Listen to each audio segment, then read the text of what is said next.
السلام علیکم۔ حضرت ابو ہریرہ رضی تعالی عنہ سے روایت ہے کہ نبی کریم صلی اللہ علیہ وآلہ وسلم نے فرمایا کہ گہوارے میں صرف 3 افراد نے کلام کیا، عیسیٰ بن مریم علیہ السلام اور جریج رحمۃ اللہ نے۔ جریج ایک عبادت گزار آدمی تھے۔ انہوں نے ایک کٹیا عبادت کے لیے جھونپڑی بنائی ہوئی تھی۔ ایک روز وہ اس میں تھے کہ ان کی والدہ ان کے پاس آئی، اور جب کہ وہ نماز پڑھ رہے تھے، والدہ نے آواز دی، اے جریج! تو جریج نے دل میں کہا، اے میرے رب، میری ماں مجھے بلا رہی ہے اور میں نماز میں مصروف ہوں۔ بس وہ نماز پر ہی متوجہ رہے۔ چنانچہ ان کی والدہ واپس چلی گئی۔ دوسرے دن وہ پھر آئی اور وہ نماز پڑھ رہے تھے۔ انہوں نے آواز دی، اے جریج! انہوں نے پھر دل میں کہا، اے میرے رب، میری ماں مجھے بلا رہی ہے اور میں نماز میں ہوں۔ بس وہ نماز پر ہی متوجہ رہے اور والدہ چلی گئی۔ تیسرے دن وہ پھر آئی اور وہ نماز پڑھ رہے تھے۔ انہوں نے آ کر کہا، اے جریج! انہوں نے دل میں کہا، اے میرے رب، میری ماں مجھے بلا رہی ہے اور میں نماز میں ہوں۔ بس وہ نماز پر ہی متوجہ رہے۔ ان کی والدہ نے انہیں بددعا دی، اے اللہ، اسے اس وقت تک موت نہ دینا جب تک یہ بدکار عورتوں کا منہ نہ دیکھ لے۔ اگر وہ ملوث ہونے کی بددعا کرتی تو جریج ملوث بھی ہو جاتے۔ بس بنو اسرائیل جریج اور ان کی عبادت کا چرچا کرنے لگے۔ ان میں ایک بدکار عورت بھی تھی، وہ بہت خوبصورت تھی۔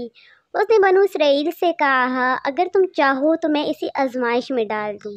بس وہ عورت 16 سنگھار کر کے ان کے سامنے آئی، لیکن انہوں نے اس کی طرف التفات نہیں کیا۔ چنانچہ وہ ایک چرواہے کے پاس آئی جس کا ان کی کٹیا میں آنا جانا تھا۔ اس عورت نے اسے اپنے اوپر اس چرواہے کو قدرت دی اور اس نے اس سے بدکاری کی، جس سے اس کا حمل ٹھہر گیا۔ جب اس نے بچہ جنا تو دعویٰ کر دیا کہ یہ جریج کا ہے۔ لوگ یہ سن کر جریج کے پاس آئے، انہیں کٹیا سے نیچے اتارا اور ان کی کٹیا کو گرا دیا اور انہیں مارنا پیٹنا شروع کر دیا۔ انہوں نے پوچھا، بات کیا ہے؟ تم کیوں میرے ساتھ ایسا معاملہ کر رہے ہو؟ انہوں نے کہا، تو نے اس فاحشہ کے ساتھ بدکاری کی ہے اور اس نے تیرا لڑکا بھی جنا ہے۔ انہوں نے پوچھا، بچہ کہاں ہے؟ چنانچہ وہ بچہ اٹھا کر لائے۔ انہوں نے کہا، مجھے چھوڑ دو، میں نماز پڑھ لوں۔ انہوں نے نماز پڑھی۔ نماز سے فارغ ہو کر بچے کے پاس آئے اور اس کے پیٹ میں چوکا لگایا اور اس سے پوچھا، اے لڑکے، تیرے باپ کون ہے؟ اس نے جواب دیا، فلاں چرواہا۔ بس جب لوگ جریج کی طرف متوجہ ہوئے، انہیں عقیدت سے بوسہ دیتے اور چھوتے، اور انہوں نے کہا، ہم تیری کٹیا سونے کی بنا دیتے ہیں۔ انہوں نے کہا، نہیں، اسے اسی طرح مٹی کی بنا دو جیسے وہ تھی۔ چنانچہ انہوں نے ایسا ہی کیا۔ اب تیسرے بچے کا ذکر جس نے گہوارے میں گفتگو کی۔ ایک وقت ایک بچہ اپنی ماں کا دودھ پی رہا تھا کہ ایک شخص گزرا جو تیز رفتار گھوڑے پر سوار اور عمدہ پوشاک پہنے ہوئے تھا۔ بچے کی ماں نے کہا، یا اللہ، میرے بچے کو بھی اس جیسا بنانا۔ بچے نے اپنے منہ ماں کی پستان سے ہٹا لیا اور اس شخص کی طرف متوجہ ہوا اور اسے غور سے دیکھا اور کہا، اے اللہ، مجھے اس جیسا نہ بنانا۔ پھر دوبارہ پستان کی طرف متوجہ ہوا اور دودھ پینا شروع کر دیا۔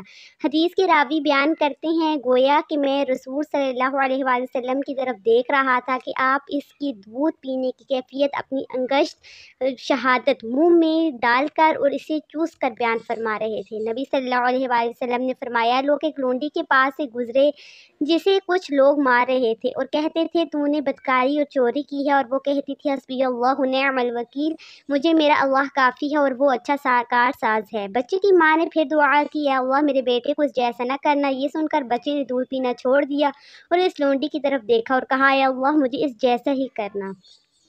بس اس وقت دونوں ماں بیٹے ایک دوسرے سے سوال جواب کرنے لگے۔ ماں نے کہا، ایک خوش اتوار آدمی گزرا اور میں نے دعا کی، یا اللہ، میرے بیٹے کو اس جیسا بنانا، تو نے اس کے برعکس کہا کہ یا اللہ، مجھے اس جیسا نہ بنانا۔ اور لوگ اس لونڈی کے پاس سے گزرے جسے کچھ لوگ مار رہے تھے اور اسے کہہ رہے تھے کہ تو نے بدکاری کی اور چوری کی، تو میں نے دعا کی، اے اللہ، میرے بیٹے کو اس جیسا نہ کرنا، تو نے کہا، اے اللہ، مجھے اس جیسا ہی کرنا۔